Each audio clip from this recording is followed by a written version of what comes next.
We are back, remembering Dynasty, bums, a whole lot more, with Peter Golenbock. Peter Golenbock, I'm Ralph Tyko. Our host, our guest today is Alan Blumkin, and good to see you. Good to hear from you again, Mr. Golenbock. Well, thanks. My pleasure. Great week. On the telephone. You don't see people on the telephone. Had a terrific week. Yeah. Yes, you did, and we're going to talk about part of it because part of it, I'm sure, in your mind was the Tampa Bay Yankee ending. Big storyline there, and that's true. Alex Rodriguez, and if I'm not mistaken, you haven't written anything about the Yankees of his era. Am I correct about that? No, that's absolutely so. I am correct. So that nobody, I look at this kind of as a scoop, nobody knows what's in your head, because what's in your head generally transcribes to what's in your books about this era, and in particular the effect that Alex Rodriguez, who, for those of you out there don't know, that he recently, the last day or so, played his last game as a New York Yankee, and I think it might be his last game ever, but that notwithstanding, he's been with him since 2004, ups, downs, over and outs. Yeah. Alan Blumkin and I would just love to hear what you think. Well, Alex Rodriguez is the second greatest player of the last 25 years. I mean, there's no two ways about it. If somebody were to say who was the greatest shortstop of all time, there's only one person, and that's Alex Rodriguez, despite the fact that he played his last decade playing third base. I mean, he clearly, Hornsby, the Pirates shortstop, Honus Wagner, who's been known as the greatest shortstop of all time, was the greatest shortstop of all time until Alex came along. Alex has hit 696 home runs.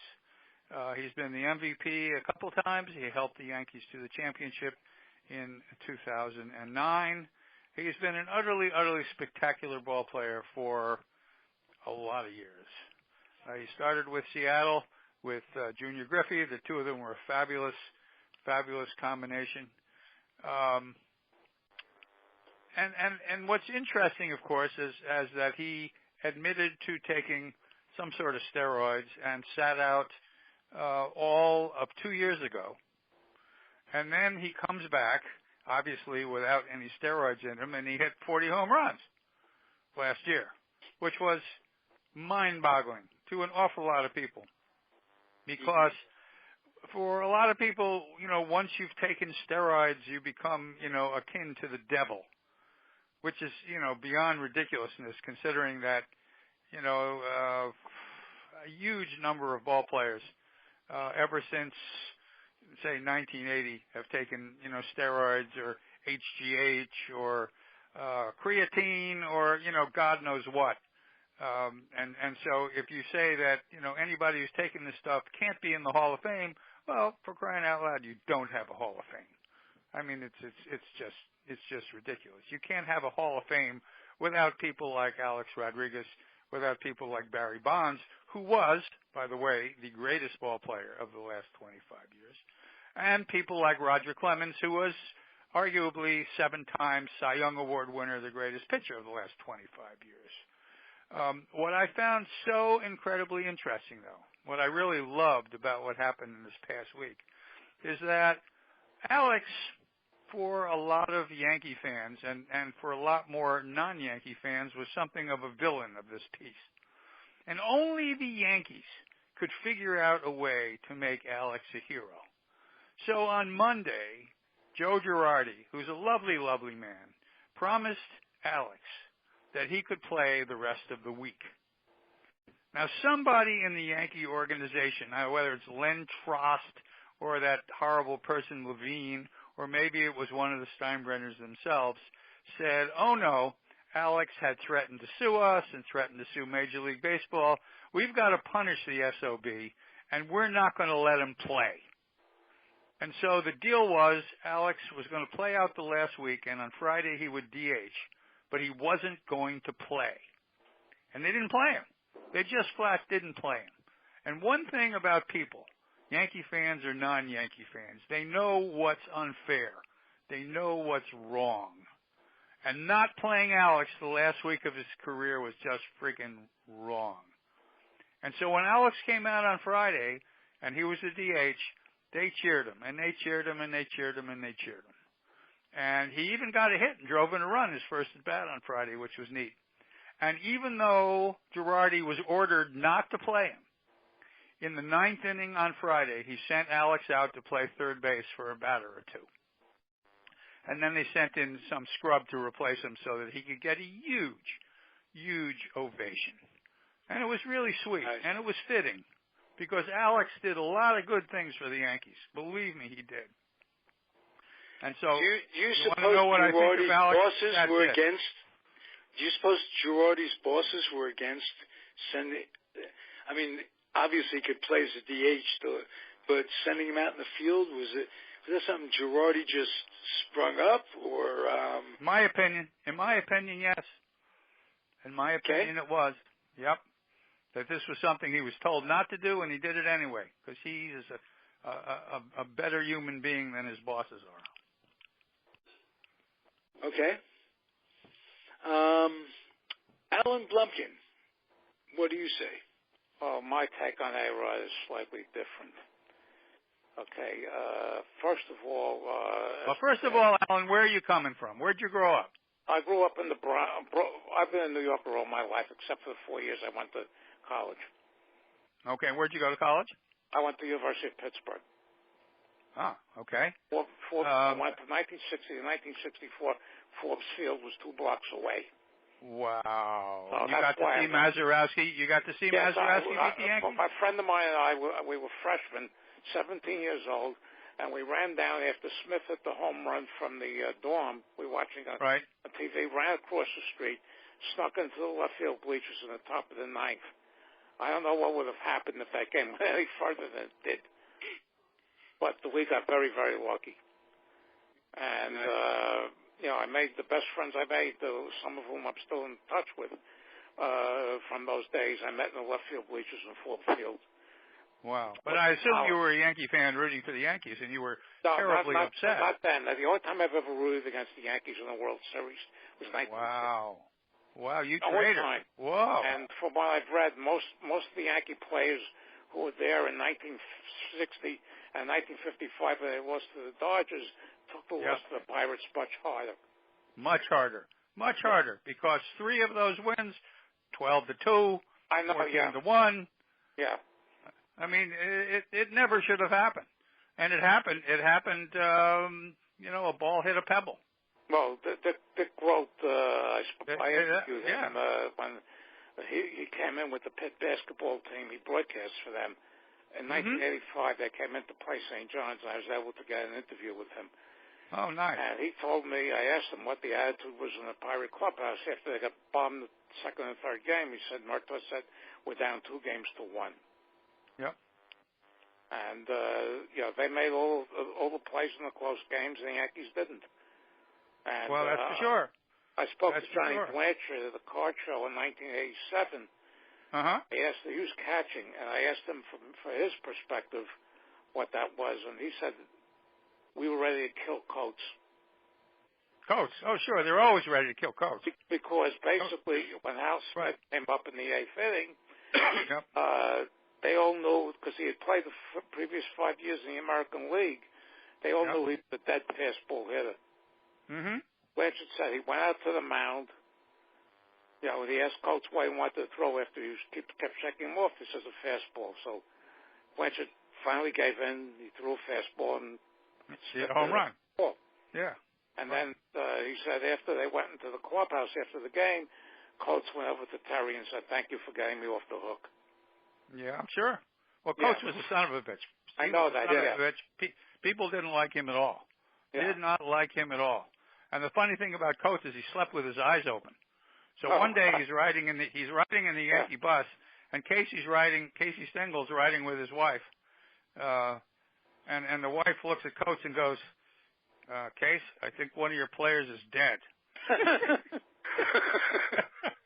Well, I remember when they sent him to Washington for Steve Hamilton. I call that addition by subtraction. Without a doubt. Oh, yeah. But you know, if you look at his numbers. So you were asking, Alan about his take on A-Rod. What's the deal? You're right. Let's go back to that. Okay. Let's go back to that. Okay. Granted, his numbers are Hall of Fame worthy. Yep. For sure. The problem I have with him is anybody who gets to the point where he thinks he's bigger than the game, which he did when he sued everybody, including the union that he was a member of. Yep. And just dissed everybody along while still pleading. He never took any stuff, and he never had any dealings with biogenesis. Yeah, right. To step up from an Andy Pettit taking the stuff. Well, see, this is a Trumpian thing. And dealing it, or promoting it, which is what I think he did. But the papers here, as you know, you're from New York. What the tabloids tend to do here is make a mountain out of a molehill. Without a doubt. But anybody with the incessant publicity, you get. Personally, I don't feed on these stories. I get sick of them. Like I can't stand hearing anything about Tim Tebow anymore. Yeah. Okay. I'm a Florida boy. I watched Tim Tebow play at the Swamp. Believe it or not, he was the best. He was the best college football player in the histoy of college. Yeah, but never seen anything like Tebow. But the A-Rod thing took on a life of its own. It even knocked off up here, even on the tabloids, it knocked Trump off the first page. It did. It's true. And it became such a big thing. I refused to watch any of that Friday night. I was not I'm on a number of Yankee sites on Facebook, and I see the adulation that a lot of these people come up with for him and what he did.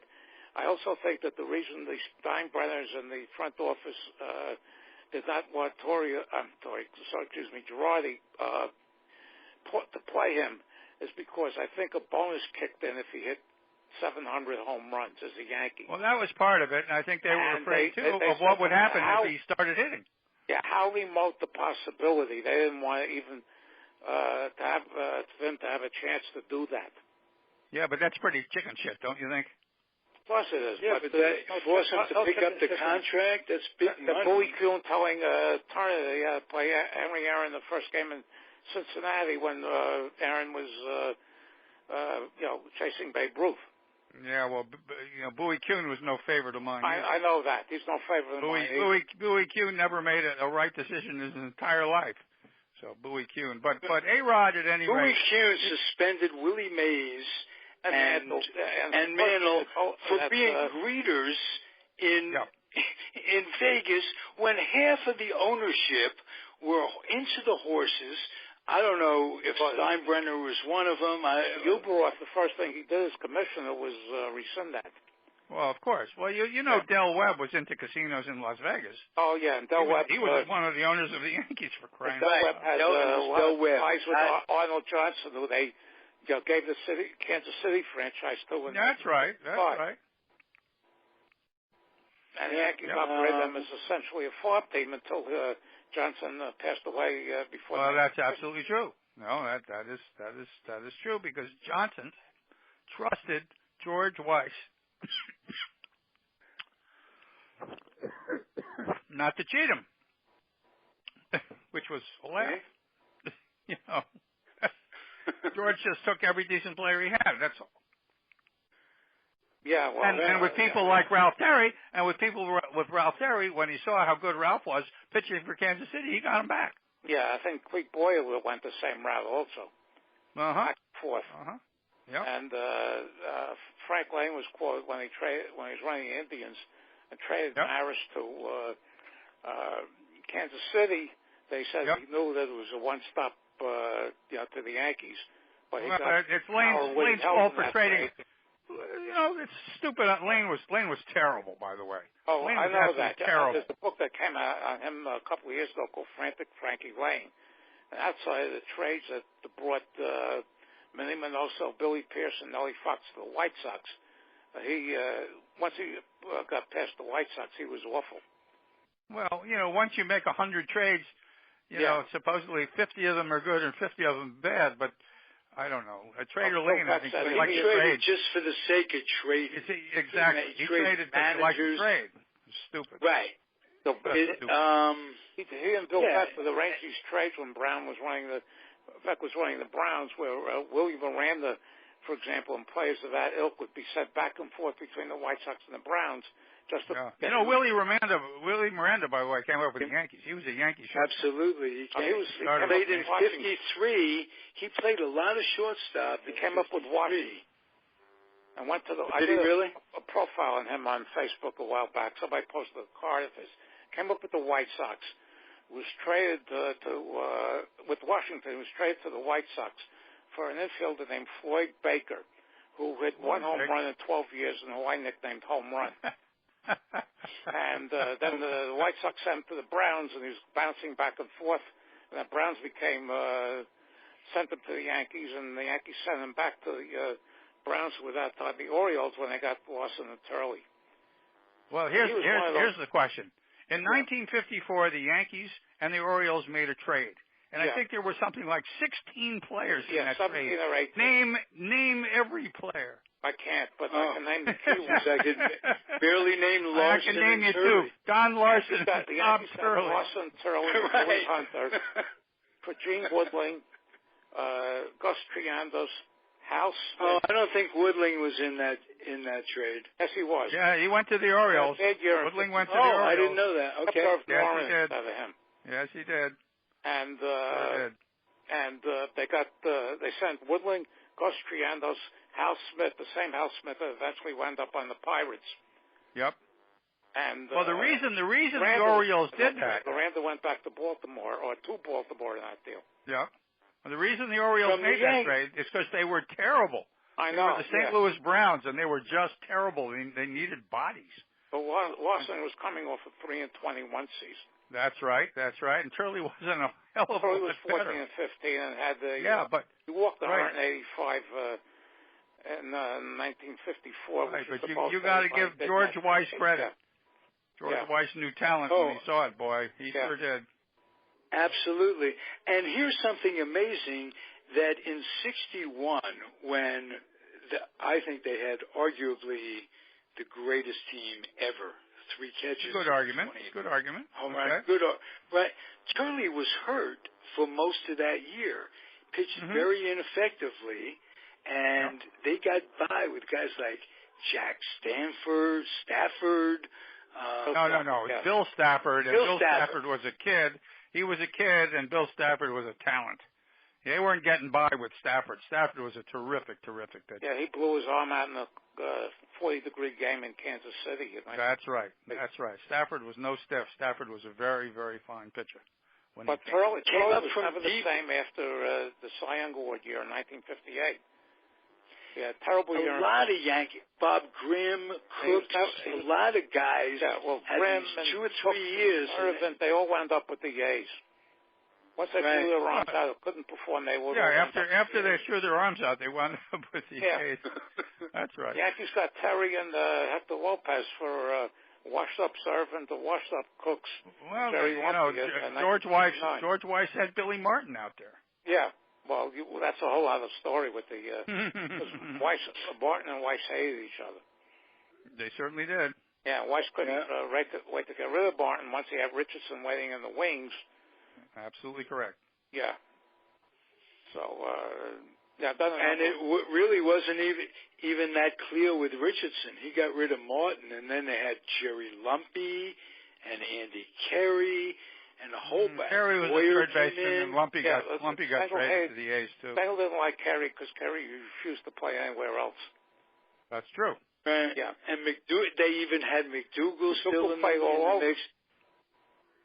But McDougal played all over, and he was quoted as saying, I'm sure Peter will verify this, that after the score incident. McDougal was never the same player after that. That's for sure.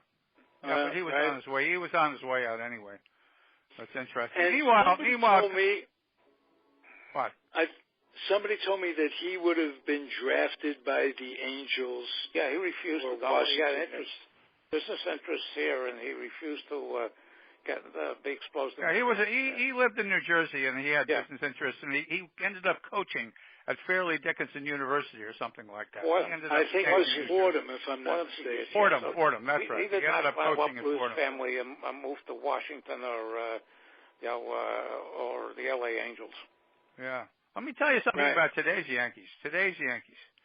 They played a couple of kids who they just brought up from AAA.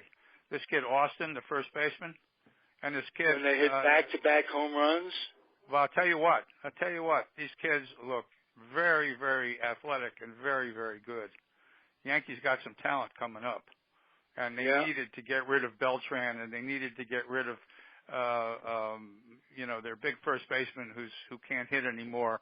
And they needed to get rid of Alex so that these people, this kid Hicks can play. So they're going to have a very interesting team next year. Miller retired 6 in a row for Cleveland today. Who did? Andrew Miller. Miller? Yeah, my boy Miller. He's on my rotisserie team. Yeah. Yes, he did. And also your new boy Duffy did quite well for Tampa today. I can't hear you both. One at a time, please. I was just going to say that your new boy did well for Tampa Bay today. I didn't Which say new boy Tampa. is that? Which Duffy. new boy is that? Duffy. Oh, Duffy, yeah. Yeah, Duffy did just fine. Yes, he did. Right. Yes, and he did. if it'll make you feel better about the trade show I do with Tim Haller, Tom Haller's son on the Giants, he analyzed that trade and is really down on Bobby Evans for having made the trade.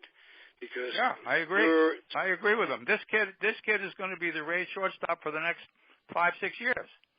Right. And I'll tell you what, he's got an arm. He's got a gun for an arm. The kid can really, really field. I mean, I'm just crazy about this kid. Really. He's just, Tim was talking about his intangibles as well. Mm-hmm. Yep. As you know, Billy Martin being the great example, there are players that have whatever it is that makes them play when it counts. Yep. Last innings, clutch times, World Series, playoffs, this, that, and the other thing. And Duffy has that quality of stepping up big. So I hope you're happy with him. I put him on my rotisserie team this week. Nobody else seemed to want him, and I knew he was going to come up, so I paid $4 for him, and I got him when nobody else wanted him. I'm just thrilled to death. Peter, what happened to Chris Archer? What's happened to Chris Archer this year? I see he's 6-16. Somebody ought to take a sledgehammer and bat him across the head. That's what. Big shot. I'm a star. I'm an all-star. I'm the voice of the Rays. I'm going to teach kids how to do this and the other. It's like, shut the you-know-what up and freaking pitch. And that's what the kid needs. You think he was 32 years old. He's not. He's 25 or 26, and he thinks he knows it all, and he doesn't.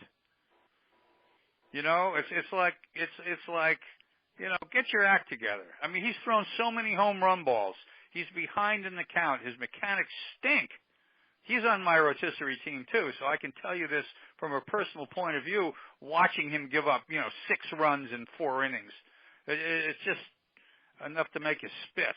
Yeah, it sounds like Francisco Liriano. Liriano has had arm trouble. He's had arm difficulty in the past. He pitches from behind. I've seen him a number of times this year. Pitches from behind, and he throws home run balls. You just want to throw the first pitch over for a strike. Yeah. It's not that hard. Yeah. Anyhow. That's a biggie. But then again, it's good pitching beats good hitting and vice versa. If they know you're going to throw that first one in there, and there are batters that feast on that. I'm not saying throw a meatball. Just put it on the edge of the plate. Yeah. If you're going to be a star, pitch like a star. Don't pitch like a chump. I know, it's very strange. True. Come at him. Very strange. All right. While we're talking, Clete Boyer's name came up, and I have a question for you, Mr. Golenbock. Sure. Of Clete Boyer and Greg Nettles, who was better defensively, in your opinion? Oh, boy. I mean, I'd take either one of them. They were both superb, really superb. Greg was, of course, a much better hitter. Greg was an MVP candidate there for a little while. He was just tremendous, hit a lot of home runs, was in a way the captain of the Yankees. He was one tough nut. Boyer was more of an anchor to the infield, and also, he hit in the clutch. Boyer was an important player on those Yankee teams in the 60s. He was. And very smart. He was a very smart guy. He was a sort of a right-hand man to Billy Martin when Billy was managing for quite a while. I love Boyer. He was a very interesting guy. What an interesting family. Ken, Chloe. Oh yeah. He had 9 brothers. Or is it 9 brothers? Alma Missouri. Yeah, right. Yeah. And when I was doing Dynasty, I had been trying to track down Roger Maris. I sent him telegrams. I wrote him letters. Nothing. So I went to Clete Boyer's little redneck bar right outside Atlanta. And Clete said to me, "I want you to meet me at 9 o'clock in the morning, and I'll give you an interview." I said, "Great." So I get there at 9 o'clock in the morning. I sit there at the bar drinking coffee. And later I had a beer because everybody else around the bar was drinking beer. And I nursed my one beer until 9 o'clock at night. I sat at that bar for 12 hours when Clete Boyer finally showed up with Roger Maris. Clete was going to Japan the next day, and Roger was his best friend, and Roger and he were, going to sit and drink some beers and drown out the sorrow of Clete having to go to Japan because he no longer was a major leaguer. And that was the opportunity I had not only to interview Clete, but I was also able to interview Roger Maris for Dynasty, and it was, quite frankly, the last interview that Roger ever gave before he died. Were you able to get Tony Kubek to talk to you? Absolutely. We talked for a couple hours. He was wonderful. Because he's basically been very, very reclusive. He's been sick. Oh, Tony's God, been I sick. didn't know that. Yeah, Tony's been sick. And also Tony had a great hatred for George Steinbrenner. I know that. And so as long as Steinbrenner owned the Yankees, he didn't want to talk to people because he was afraid people were going to ask him about Steinbrenner, and then he couldn't hold himself back from telling people what a horrible human being Steinbrenner was. NBC also insulted him when they made him a rover in the stands. Is that right? Yeah, there was Kurt Gowdy and him. And then NBC Tony was a wonderful. Raggiola, and they made Kubek, a roving reporter like the teams have nowadays on their telecast. And Kubek, from what I understand, hated that. He hated it, and he went home. And he went home. He lived in Wausau, Wisconsin. Yeah, that I know. Yeah, his father played minor league ball. Somebody posted that on Facebook, one of the groups I'm in the other day. Yeah. But Tony and Richardson. You tell such wonderful stories about the Yankees putting private detectives on Kubek and Richardson. Well, they didn't put them on just on them. They put them on everybody. And it was ridiculous. It was just, Weiss could be absolutely ridiculous. Because really what he was trying to do was find out what Whitey and Mickey were up to. Oh, okay. Well, the story of them driving to the Y to play ping pong. Right, exactly. And drink shakes. And those were the guys that they were following. It was just... well, my favorite story is that they were in Detroit. And Mickey Mantle says to Joe Pepitone, "We're really going to have some fun tonight. I want you to meet me at the so-and-so club." And he gave Pepitone his address and said, "I'll meet you there at 8 o'clock." So Pepitone gets in the taxi cab and drives out there, and it's the middle of the black section of Detroit is where Mickey sent him. And so Pepitone is sitting at the bar, and everybody else in the bar is black. And he's the only white guy there. And he says to the bartender something like, is this Mickey Mantle's bar?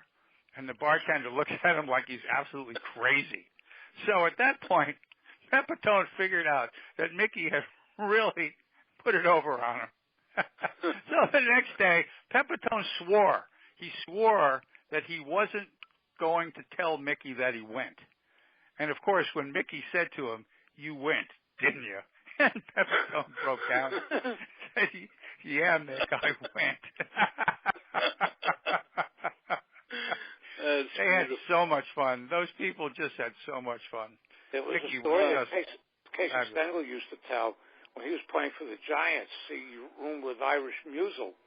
And they were not. They were noticed. They were, when what in those days passed for wild escapades. And McGraw put a detective on them. And Stengel found out and said, he went up to McGraw and says, "I should have had a whole detective for myself."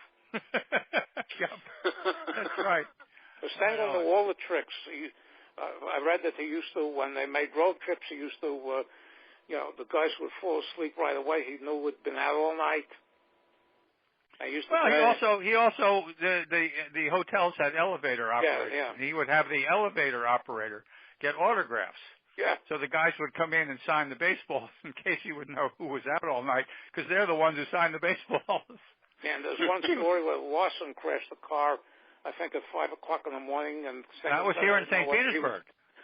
That was here in St. Petersburg. How early you're up late. Yeah, well, Casey didn't care. I mean, that was the interesting. Yeah. Casey didn't care at all.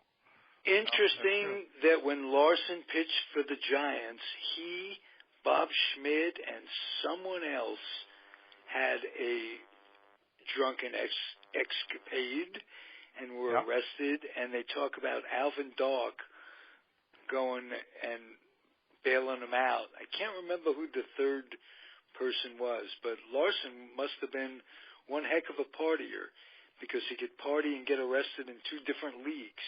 Mm-hmm. Don was an interesting man. I enjoyed him very much. He was very cerebral. He was not a stupid man. He was interesting. Very cerebral. That's all I can tell you. Living off that perfect game. Since it happened with his 81 and 91 career record. Yep. Somebody told me that he served in divorce papers. Was it you, Alan? Divorce papers in the locker room after the perfect game. No, that one I don't know. No. No? Nope. Okay.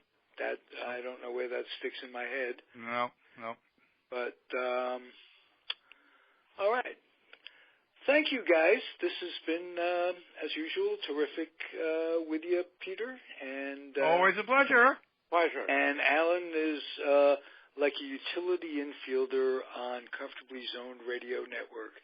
The Matt Duffy of Comfortably Zoned Radio Network. More like the Gil let's call him the Gil McDougald of Comfortably Zoned Radio Network. Good enough for you, Alan? Thank you. Number 12. So let me do something real quick. I'll do second base, number 12. Now batting for the Yankees. Yes. Number 12. He was the greatest. Alan Blumkin. The greatest of all time. He was. Number 12. He absolutely was. Mr. Shepard? Yes. And I was very absolutely. You'd go to a ballpark, and it wouldn't matter, win, lose, or draw. Now batting number 17, Norm Seaborn. Yes. Number 17. Noam Chomsky. Yeah, well, one of the things when Jeter retired, that was the last piece of Bob Shepard because they used to play every time Jeter batted. They played number 2. That's right. They did. Number 2 They did. until Jeter retired. I know. And I will speak for Wayne, who does weighted donuts. He would ask pensively, why didn't Jeter or any of the Yankees attend Shepard's funeral? We're in different times. Well, no, they probably never met the guy. Jeter met the guy. Yeah, Shepard didn't hang around the ballpark very much. I had an on-field ceremony for him. Yeah, they did. Yeah. It would have been nice if he was there in Wayne's. Wayne's a Yankee fan. I'm far removed from stuff like that. Tell Wayne to get over it. I'm just trying to go a whole... fucking over it. Yeah. I'm trying to go a whole show without saying Jill Stein to you and raise your blood pressure. Thank you. Good night. Good night. Good night. Good night. Love you both. Okay. Bye-bye. Bye. Thanks, Peter. Everybody out there, hang tough, hang in there, and keep it going.